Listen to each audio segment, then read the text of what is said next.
too loud. Can you turn it down a little bit? Yeah. I actually think this is good though, because in all honesty, I mean, we know that some of these usage of, let's say, of some of their properties can sometimes be a little bit over the top. And I guess if you're in kind of an area where you expect those parties, that's fine. But of course, we know some of their locations are in mixed use areas, if you will. Yeah, and they've already been kind of trying to do this for Halloween and for New Year's Eve.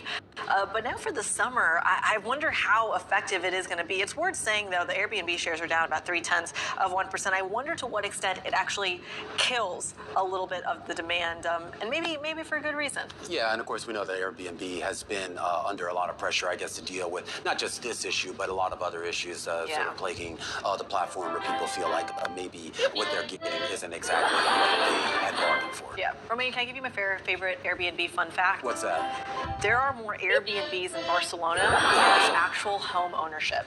Wow. Isn't that wild? Yeah, how do people in Barcelona feel about that? I don't know. They seem happy. They seem very happy. They seem happy with that? I'm sure they are. They're losing money with their Airbnb revenue, all the tourists. Okay. All right. Interesting. So who do you call over there at Airbnb when you want to complain about all the tourists making noise? I'm sure they've got a Spanish hotline. Did you ever see Animal House? I have not. Movie? No. That's maybe a little bit for your time. Dean Wormer, when he's just sort of, he's like the killjoy kind of, he's going to be shown double. Are you saying that's you or is that me? Secret. It's somebody. This is Bloomberg.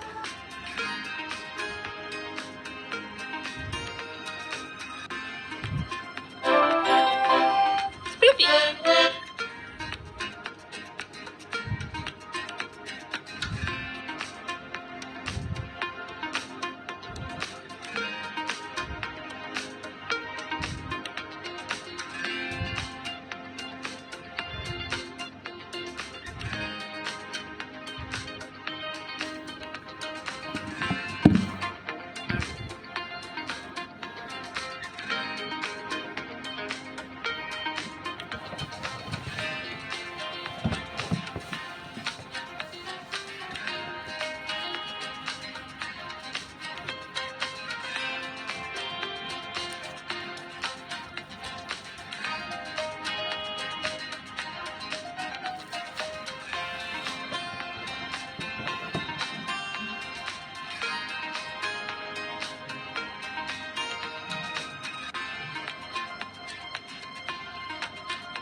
This is the countdown to the close. About 30 minutes left to go here in the trading session. Stocks well off the lows of the day, and now actually not far off the session highs. Yeah, but still red on the screen. And a lot of this is kind of talking about breadth, and that's going to be a big part of the conversation as we talk about the sustainability of this rally. Are we really seeing it? The sell-off seems to have a little bit of breadth. The upside did not, and that is a scary thing for anyone who wants to look and invest in this market long term. Nevertheless, you are really seeing real estate take the brunt of the hit, down just shy of 2% from that sector basis. But who's getting the bid?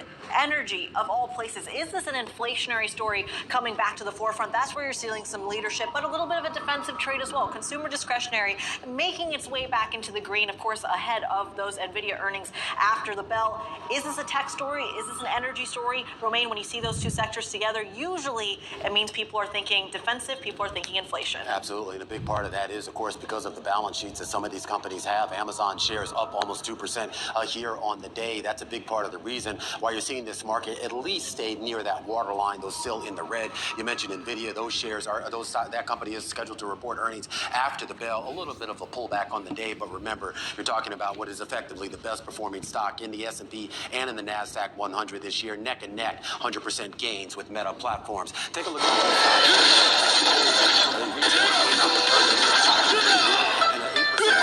in the shares today, best day going back to at least November. Meanwhile, the flip side of that is Petco. They came out with earnings. The revenue, the growth was there. 5% revenue growth on a comp basis, but the margins weren't. And that's where a lot of the concern here is. Those shares down 17% right now. Worst day for Petco going back to its public debut in 2021. We do want to go back to the macro and back to the fight against inflation and when that fight against inflation might actually be over. Most people think that that June meeting is going to be the pause that the market has been looking for. And what ammunition do they have for that? Well, the chart behind me, the real effective Fed funds rate. Take the Fed's fund rate, put inflation up against it. In theory, that number should be positive, and that number right now is positive, just barely so here. Whether that barely so there is going to be enough for the Fed to actually pause or skip remains to be seen.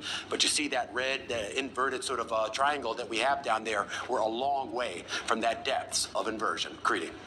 Yeah, Romain, from the impacts of central banking to, well, the banking system, to now to a Bloomberg exclusive, the DOJ is probing stock trading by First Republic employees as the bank was going down. For more, we're joined by Bloomberg financial regulations reporter Lydia Bayud. Lydia, walk us through what we know here. So what we know is the investigation is at an early stage. The Justice Department has launched this they're also looking into the bank's disclosures. Other than that, we don't know the identities of the specific individuals who are under investigation. And it's worth noting that now the DOJ has added its own investigation. Some of my colleagues previously reported that the SEC has launched a very similar investigation into some of the bank's employees in the lead up to its failure and acquisition by JP Morgan. Yeah, and let's actually just really point that out too. So, I mean, JP Morgan is basically the one who, ended up buying this. I mean, obviously the government was the one who brokered it here. Is there something now that we're learning that maybe they didn't know then, or is this just taking them enough, it's just taking this much time for them to actually come out with something that, is a sign of that investigation? These investigations take a lot of time, and again, I want to emphasize it's at a very early stage. So I think that more details like that will be coming out in the coming months. And again, it's worth noting that it could be that in the end, the government decides not to bring any charges against anyone here. We'll see. And just real quickly here, Lydia, too, there's been a lot of discussion that some of those sales were planned sales, that these were programmatic in a lot of ways, and not necessarily folks front-running. Is there any evidence to support that? If there is, we don't have it, but I'm certain that the investigators are taking a look at that right now. Lydia Bayud down in Washington there. The headline crossing the wire right now, U.S. prosecutors probing trading by First Republic former employees. We'll try to get you some more details on that. But in the meantime, we do want to go overseas to the Qatar Economic Forum. We heard from the Blackstone Group CEO, Stephen Schwartzman. He spoke exclusively with Francine Lacqua and explains why he doesn't foresee a U.S. debt default. Listen. It's sort of somewhat difficult to imagine this is actually going on. It's a political standoff. I think the two parties are about $100 billion apart on free